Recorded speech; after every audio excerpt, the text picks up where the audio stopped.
তো গাইস আগে সুন্দরাপুর ভিডিওটা দেখো, তারপর পাবলে করে দুষ্টু মিষ্টি কমেন্টগুলো পড়বো।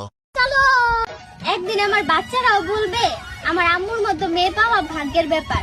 আরে আব্বু তুমি জিতছো। यार ये कितनी औसम है। ओह गॉड एक बार दिला दे। এই সময় কম, শুরু করো। কথা ঠিক, বাচ্চার বাবা জিতছে 12 বাতের পেয়ে। ঠিক বলেছো। তোমার বাচ্চারা বলবে আম্মু খুব চাকাচাকি করতে পারতো। বলেন কি?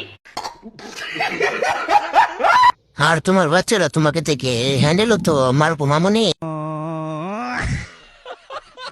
ফুটবল গুলো এত লাফাই কেন? ভালো করে টিপে হাওয়া কমাতে হবে। ভিতরে মনে হয় ওইটা পড়া নাই, বুড়ো দেখা যাচ্ছে। তোর বাচ্চা আর ক্রমে যাওয়া লাগবে না, তোরা দেখে হ্যান্ডেল মারবে। কি মামা ঠিক কইছি না?